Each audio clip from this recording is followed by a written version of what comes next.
In October 1981, Stuart Watterson was appointed General Manager of Manx Radio. Aged 34, he came from a long-established Manx family and was born and educated on the island. He worked his way up the ranks of the civil service to a responsible position with the Broadcasting Commission, from which he was seconded in 1977 to help sort out administrative tangles at the station. When Radio Manx Limited was set up in 1979, he was appointed Company Secretary, and his administrative skills, together with his experience of the way Manx Radio, Tynwald and the civil service operated, recommended him for the position of General Manager. His style was quiet and unassuming, and he let off any suppressed steam in his chosen sport of shooting, at which he represented the island in international competitions, including the Commonwealth Games in Edmonton, Canada in 1978, where he won a bronze medal in the 50-metre prone rifle event. Over the next few months, the directors and their new manager decided that in order to deal with the ever-present financial problems of Manx Radio, they would capitalise on the fact that the Home Office had accepted that they were now permitted to broadcast beyond the island.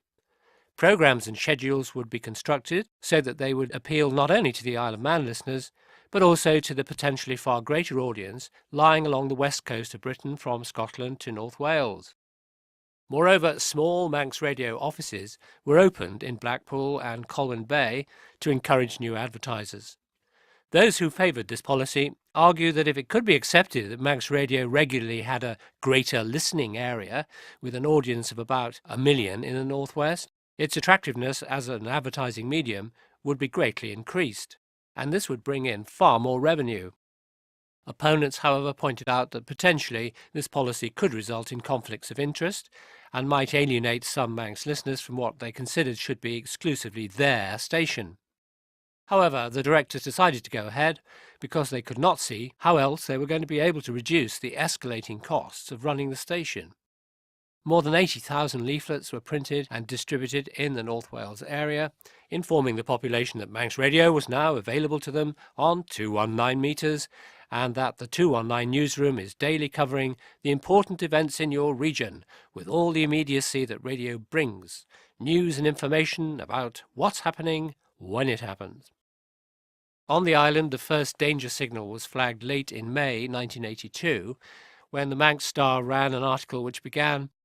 "Manx Radio listeners who tuned in at 9 o'clock on Sunday might have been forgiven for thinking that they had got the wavelength wrong, for they were treated to an hour-long exposition of the delights of Blackpool as Britain's leading holiday resort. But the reporter was Geraldine Jameson, and the programme was her regular going places." It was unfortunate that Geraldine's programme more or less coincided with a complaint made on the Mannin line, hosted by Andy Mack, that a broken sewer and deposits of foul sewage had been causing an unpleasant smell on Douglas Promenade. Andy allegedly agreed with the caller and suggested that he would not bring his own children onto the beach.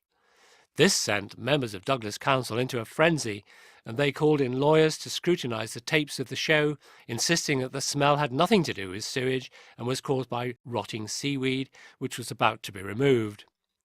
In June, Eddie Lowy raised the issue in Tynwald of Manx Radio's new regionalisation policy. In a recent reorganisation, the Broadcasting Commission had become a committee of the Home Affairs Board, so Lowy asked the chairman of the board, R.J. Anderson, whether he approved of Manx Radio reaching out to the northwest of Britain.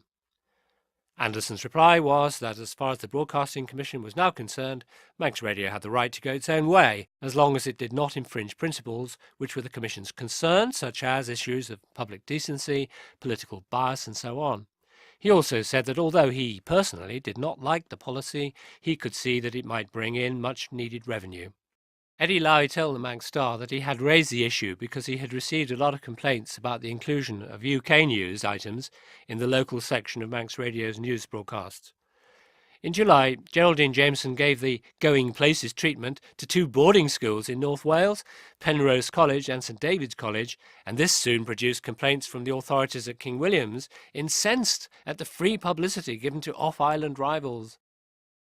In the middle of all this controversy, Stuart Watterson decided that Manx Radio would throw a party for its staff on June the 5th, its 18th coming-of-age birthday, more perhaps as a boost to morale than anything else.